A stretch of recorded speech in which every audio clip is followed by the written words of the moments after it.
مریم نواز صاحبہ طویل غیر ملکی دورے پر جا چکی ہیں۔ مریم نواز صاحبہ کو برازیل میں ماحولیاتی کانفرنس میں شرکت کرنا ہے، جس کے لیے وہ لندن پہنچ گئی ہیں، جہاں انہوں نے گزشتہ روز ایک فرینڈلی سی پریس کانفرنس بھی کی ہے۔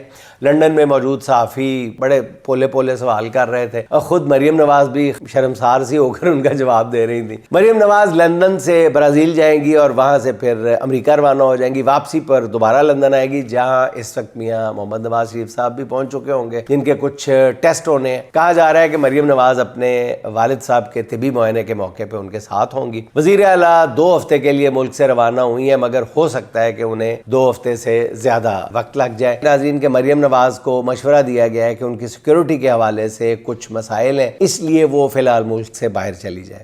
یہ ذرائع کی خبر ہے۔ پہلے بھی مریم نواز کے تمام سیکیورٹی سٹاف کی کلیئرنس ہوئی تھی۔ اب کہا جا رہا ہے کہ مریم نواز کے گھریلو ملازمین کی سیکیورٹی کلیئرنس باقی ہے، وہ بھی کی جانی ہے، اور خیال ہے کہ جب مریم نواز وطن واپس آئیں گی تو ان کے گھریلو سٹاف کی بھی کلیئرنس ہو چکی ہوگی۔ مریم نواز ناظرین کچھ عرصے سے ہی پہلے ہی سیکیورٹی تھریٹس کی بنیاد پہ اپنی موومنٹ کو کافی ریسٹرکٹ کر چکی ہیں، محدود کر چکی ہیں۔ میرے خیال میں یہ بہت ہی تشویشناک بات ہے کہ سرکاری امور کی انجام دہی میں کسی بھی شخصیت کو ایسی مشکل صورتحال سے گزرنا پڑے یا دوچار کر دیا جائے۔ ہماری خواہش بھی ہے، دعا بھی ہے کہ وہ بلا خوف اپنے سرکاری امور کی انجام دہی کرتی رہے، کسی کو بھی ایسے حالات کا سامنا نہ کرنا پڑے جس میں کسی کی بھی زندگی کے لیے کسی بھی قسم کا کوئی خطرہ درپیش ہو۔